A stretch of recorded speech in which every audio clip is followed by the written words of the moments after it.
Howdy y'all, Fuzzy Biker here in the mighty metropolis of Marnie, Iowa, and look what we have today. Royal Enfield's Interceptors, but we've got this one over here, a 1970 Royal Enfield Mark II 750.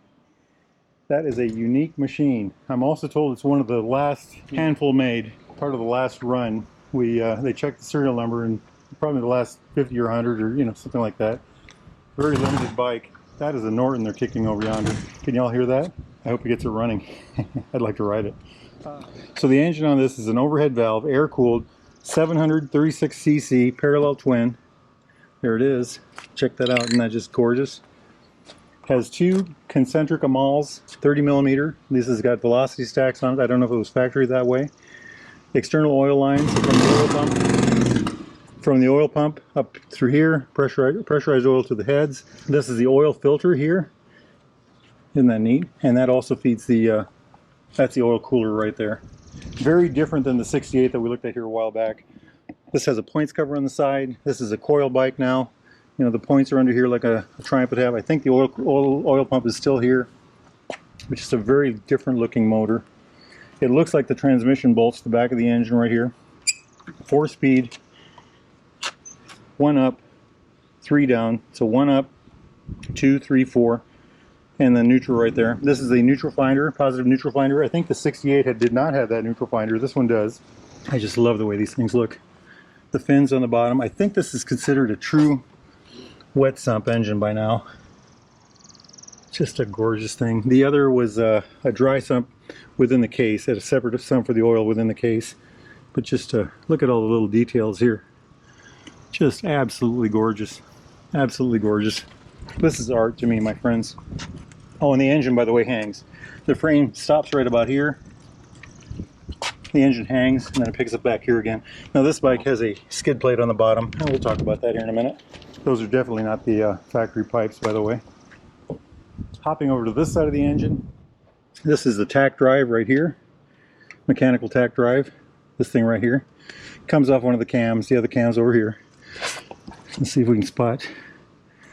I don't know where the push rods run on these. Primary cover here. Notice there are no primary screws all the way around, just like on the 68. It's got that center bolt, just like the 68 did, just like the 55, the Tomahawk that we looked at did also. Just a gorgeous machine, isn't it? I'm guessing that's where the oil goes in. That's probably a vent tube right here that goes out the back. Just check out those. Oh, just gorgeous. Here's more of that oil cooler in the front. I like it. I like it a lot. Hey, the horn back there, just like on the 68. On this side, we've got a rectifier, but this engine has an alternator on it. It's a 12-volt engine now. I talked about it has the coils. The coils are probably back here somewhere. The points are up here. Here's one of the spark plug wires right here. There's the other one right there. Like I said, this is right off the truck, so we haven't done anything to it. It hasn't been through the shop at all. Once it goes through the shop, I will do my best to get a ride on this hot rod. We'll try to get a video made of that if it doesn't sell before that happens. A couple of the other numbers. We were talking about a 4-speed. It's got a 2.3 gallon tank. A beautiful chrome tank. Look at that little baby tank. Just gorgeous. It's 7.8 liters. The wheelbase is 57 inches. 1,448 millimeters. Check that out. You can see the sump, really see the sump there. Sump guard. You can really see the sump guard there. Ground clearance, 5 3/4 inches. That's 146 millimeters. That's probably without the sump guard. I don't think that's a factory piece, but who knows. Seat height on this from the factory would have been 30.5 inches, 775 millimeters. And of course, that has been a seat that's been redone. So weight, and I couldn't find whether this was a dry or wet, but I've got 426 pounds. That's 193 kilograms. And I'm going to bet you that that's wet weight. It's supposed to have a Norton front end. I think they said it might have had a Norton clutch in it. They came from the factory that way. I don't know if that's the original front brake or not. I've got conflicting information on my details here. The front tire was supposed to be a 3 1/4 by 19. The rear tire was supposed to be a 4 by 18. And the top speed of this bike was supposed to be 117 miles an hour, by the way. And this brake, like I said, I don't know if it's original, but here's an inlet for cooling. These are outlets for, let the air out. It's a dual leading shoe.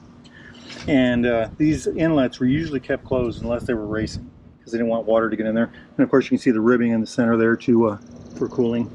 Just gorgeous. Look at that fender. Metal stays. Just a beautiful, beautiful thing. Chrome headlight pot. Just gorgeous. Look at the housing on that. Wow. Those are aluminum. I wonder if that's factory. Interesting. We'll come back to that in a bit. Jumping back here. Swing arm, of course. Dual shock back end. Enclosed shocks. Snail adjusters for the chain. This is the speedometer drive right here. They ran the speedometers off the back then. I think the back brake was supposed to be an 8-inch. I don't know. I'd have to measure it. I don't even know if I could do that right now. Mechanical brake, of course, drum.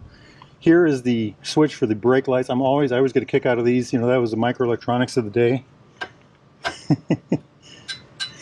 So, fulcrum point, the foot lever. That's where the brake was actuated, the brake light. And that's the actual brake adjuster there with the brake shoe right there, brake drum. Horn right there, we talked about that already. Did I talk about this already? No screws in the primary cover. The primary cover has a central bolt. It's squeezed on, and that's supposed to help alleviate oil leaking in some way or another. I'm not sure how that system works. Look at that detail there. RE, is that what that says right there? That is really cool, an R with an E in the center. Can you all see that? I like it.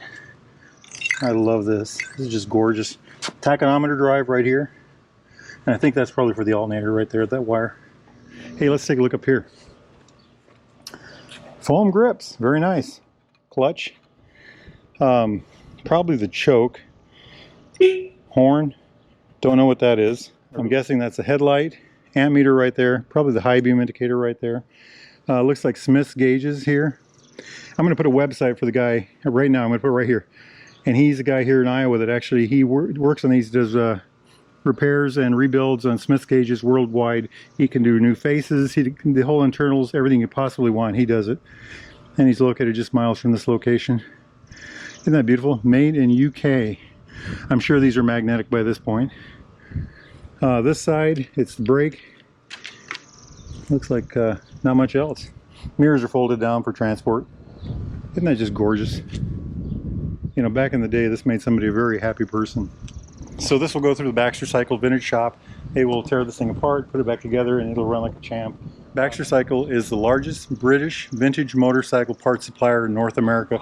They've got buildings full of old British bike parts like this, new and used, and they can make this thing work. If you're in the market for a classic British bike, or parts for your bike, or information for your bike or your project, get a hold of those guys, baxtercycle.com. Ask for Randy or Jeremy. They can really help you out. Isn't that just a beauty? They also sell new Royal Enfields, and they are constantly customizing them. I rode that one just a bit ago. We're going to ride that one later when they get it finished. They got a little more work to do to that one. All right, my friends, it's a beautiful day, and I'm going to go enjoy it on a motorcycle. Y'all do the same. Wahoo!